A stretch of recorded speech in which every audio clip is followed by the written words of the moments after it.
آج وفاقی کابینہ کا اجلاس بھی ہوا ہے، کور کمانڈرز کانفرنس بھی ہوئی ہے۔ کورونا کے باعث اسپتالوں کی جو بندش ہے اس سے متعلق سپریم کورٹ میں سماعت بھی ہوئی ہے۔ نظامی صاحب، لیکن سب سے پہلے اس وقت جو پاکستان کی سیاست میں بے یقینی ہے اور بڑا سوال یہی ہے کہ عمران خان اور جہانگیر ترین کے درمیان دوریاں پیدا ہو گئی ہیں، اور ایسے میں پی ٹی آئی کا مستقبل کیا ہے؟ ہاں، یہ سب سے پہلے تو ترین صاحب سے یہی میں پوچھنا چاہوں گا کہ یہ فردوس عاشق اعوان صاحب نے انکشاف کیا کہ وزیر اعظم بڑے برہم ہیں کہ تحقیقات سے رکوانے کی کوشش کی گئی، اور شہزاد اکبر صاحب نے بھی کچھ سے ملتی جلتی بات کی، تو یہ کہاں تک اس میں حقیقت ہے کہ کوئی اس قسم کی بات ہوئی بھی؟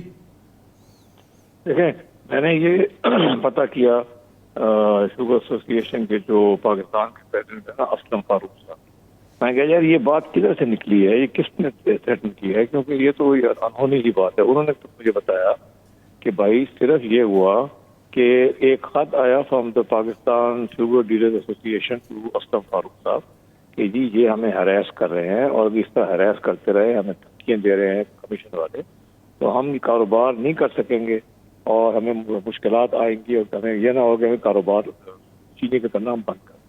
انہوں نے ایک واٹس ایپ میسیج بھیجا واجد ریاض صاحب کو کہ اگر آپ ان لوگوں کو ہراس کریں گے، خدا نہ خواستہ جو چینی کی سپلائی لائن ہے وہ اس کو آپ ڈسٹرب کریں گے، جیسے آٹے کی سپلائی لائن ڈسٹرب تو اس کی قیمتیں بڑھ گئی تھیں، تو یہاں پہ قیمتیں بڑھنے کا اندیشہ ہے، تو آپ اس کا خیال کریں، ان کو ہراس نہ کریں، آپ مجھے انفارمیشن دیں گے۔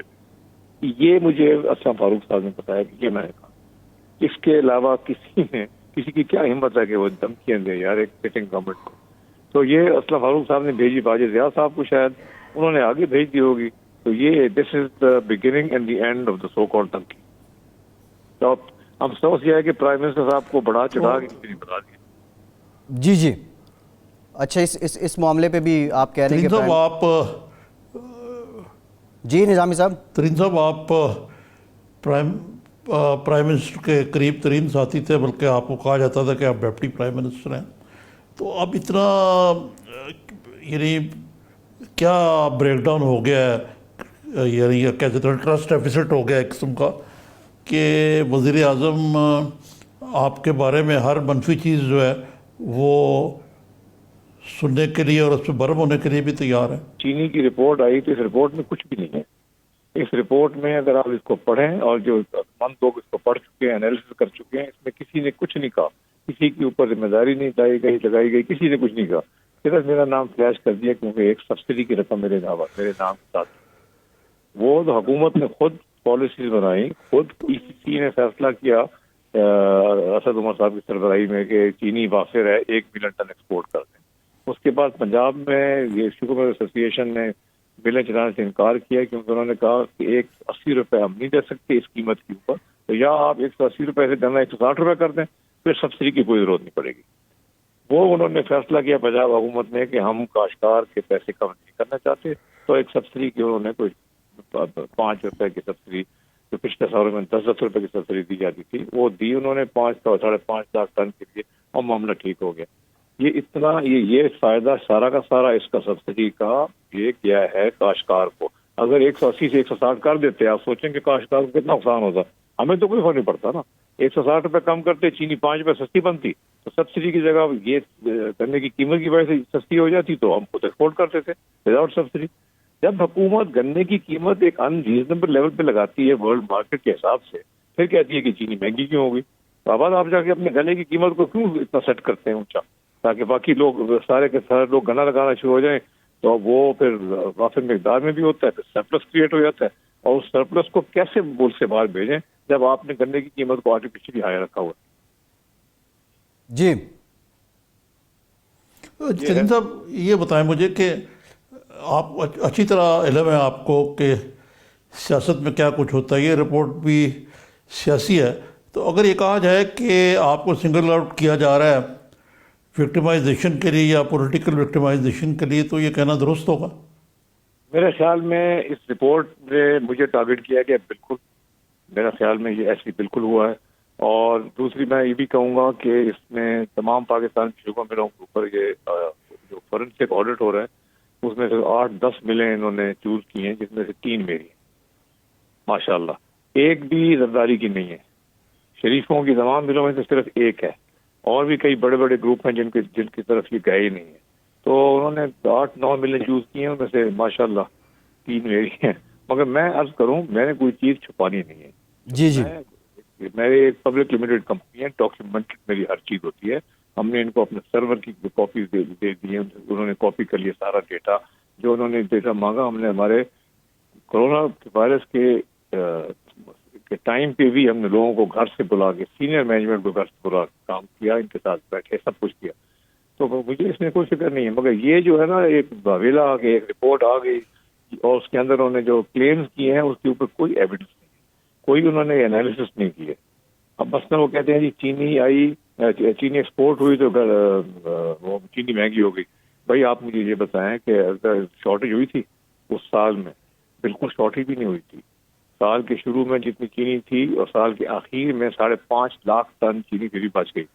تو اگر شارٹیج نہیں ہوئی تھی تو یہ باہر ایکسپورٹ کرنے کی وجہ سے چینی کی قیمت نہیں بڑھی۔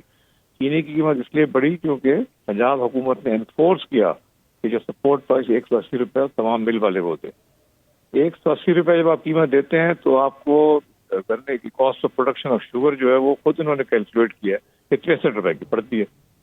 تو یہ تو ایک مذاق ہے، یہ رپورٹ نہیں ہے، یہ جوک جی جی جس طرح کی کلیمز کیے ہیں، اور یہ چیزیں انشاءاللہ تعالیٰ ثابت بھی ہو جائیں گی۔ اب کریں اپنی فورنسک رپورٹ کریں، ہمیں بتائیں، ہم تو کیسے چیلنج، میں تو چیلنج کروں گا اس کو کہ آپ چینی کی کاسٹ آف پروڈکشن کو آپ نے متعین نہیں کیا، رپورٹ میں نہیں لکھا، اور آپ نے یہ کہہ دیا کہ یہ غلط ہو گیا۔ جی تو یہ ساری باتیں ہیں، اور بھی بہت سی باتیں اس رپورٹ میں، مگر اس میں کہنے کو کچھ نہیں ہے اس رپورٹ کے پاس، صرف اور صرف مجھے انہوں نے ٹارگیٹ کر دیا ہے، اور وہ بھی کیا ہے جی سبسڈی۔ اور بابا سبسڈی جو ہے وہ گروور کے فائدے کے لیے ہوتی ہے، اور آج نہیں ہوئی، ہمیشہ سبسڈی دی جاتی ہے اگر سرپلس پروڈکشن ہو پاکستان میں۔ انڈیا نے پچھلے سال عارف صاحب 6 ملین ٹن کے اوپر 120 ارب روپے کی سبسڈی دی ہے شوگر میلر کو، 120 ارب کی۔ اس تمام دنیا میں ایسے ہوتا ہے۔ آپ یہ بتائیں ایکسپورٹ کے لیے پاکستان میں کتنے سیکٹر ان کو سبسڈی ملتی ہے؟ ٹیکسٹائل ملوں کو اربوں روپے کی سبسڈی آج نہیں ہمیشہ سے ملتی رہی ہے، اس سال اور بڑھ گئی ہے۔ ان کی بجلی کے ریٹ کم کر دیے ہیں، اس میں سبسڈی ہے، ان کی گیس کے ریٹ کم ہے، اس میں سبسڈی ہے، 1000 چیز میں سبسڈی ہے۔ تو ان سے جا کے پوچھیں نا ان کو کیوں سبسڈی دیتے ہیں؟ جی یہ ضروری ہے کہ آپ نے صرف سنگل آؤٹ کرنا ہے جہانگیر ترین کو؟ ٹھیک۔ اچھا ترین صاحب، ابھی آپ نے بات کی کہ یہ پنجاب حکومت نے سبسڈی دی تھی، اور ایک انٹرویو میں کل آپ نے یہ بھی کہا کہ عثمان بزدار صاحب وہ پرائم منسٹر عمران خان صاحب کی چوائس تھی، وہی انہیں لائے ہیں، لیکن آپ کا تعاون اور آپ کی معاونت ان کے ساتھ جاری رہتی تھی، آپ انہیں مشورہ بھی دیتے تھے۔ اب یہ ڈائریکٹلی ایک کنسرن تو تھا یہ شوگر کا آپ سے، کیونکہ آپ کا بزنس یہی ہے، تو جب صوبائی حکومت نے سبسڈی اناؤنس کی یا یہ فیصلہ کیا تو اس وقت بھی بزدار صاحب نے آپ سے کوئی مشورہ لیا یا کوئی بات چیت ہوئی؟ نہیں، میری بالکل کوئی بات نہیں ہوئی۔ بزدار صاحب نے یہ سمری موو ہوئی فوڈ ڈپارٹمنٹ سے، پوری پنجاب کی کابینہ نے اس کی اپروول کی۔ آخر آپ سوچیں کہ یہ سب بیوروکریٹ وہاں بیٹھے ہوئے ہیں جنہوں نے یہ سمری موو کی، دستخط کیے۔ آج کل کے نیب کے زمانے میں کوئی اس طرح کی غلط کام کسی کے کہنے کو کر سکتا ہے؟ انہوں نے جو بھی ان کا طریقہ کار ہے کابینہ کے پاس گئے، کابینہ میں سلیکٹیو ریسپانسبلٹی ہوتی ہے، انہوں نے اس کو اپروو کیا۔ اور یہ سیدھی بات ہے کہ آپ ڈائریکٹ نیگوسیشن ہو رہی تھی، منسٹر صاحب تھے، ان کے فوڈ والے تھے، اور شوگر مل ایسوسیشن تھے، ان لوگوں نے نیگوشیٹ کیا آپس میں۔ مل اس زمانے میں مل والے ملیں نہیں چلا رہے۔ یاد رکھیں میں 6 ملیں میری ہیں، ٹوٹل ملیں پاکستان میں 80 ہیں، تو جو باقی اسٹیک ہولڈرز ہیں وہ زیادہ اثر رسوخ رکھتے ہیں ایسوسیشن کے فیصلوں میں۔ اچھا ترین صاحب، آپ نے کہا کہ جو تعلقات ہیں وہ 19-20 ہیں عمران خان صاحب کے ساتھ، اور یہ 20 دوبارہ ہو بھی سکتے ہیں، تو آپ عمران خان صاحب کے ساتھ؟ جی میں عمران خان، میں نے کل بھی یہ کہا ہے، میں عمران خان کے ساتھ پہلے بھی کھڑا تھا، ابھی بھی کھڑا ہوں، کھڑا رہوں گا۔ میں جس قسم کا آدمی ہوں، میں بہت لائل آدمی ہوں، ہمارا ایک 8 سال کا تعلق ہے، اتنی جلدی 8 سال کا تعلق جو ہے ختم نہیں ہوتا، مگر یہ ہے کہ میں اگر ان کی توابید ہے اس وقت میں سے وہ مشورہ نہیں لینے چاہتے تو مجھے کوئی فرق نہیں پڑتا، اور نوبڈی از انڈسپینسیبل، آرام سے اپنی حکومت چلتی رہے گی، میں آرام سے سائڈ پہ بیٹھوں گا، اور میں اپنا جو بھی کاروبار ہے یا بچے فیملی لائف ہے یا سیاست ہے وہ ہم کرتے ہیں۔ اچھا، عمران خان کے ساتھ کھڑا ہونے کے لیے کوئی کنڈیشنز بھی ہیں، کوئی شرائط بھی ہیں، یا آج بھی آپ کی معاونت تعاون عمران خان کو غیر مشروط طور پہ پیش ہے؟ دیکھیں، جب سے یہ میری ڈسکوالیفیکیشن ہوئی تھی تو بالکل ہی غیر مشروط طور پہ میں کام کر رہا تھا.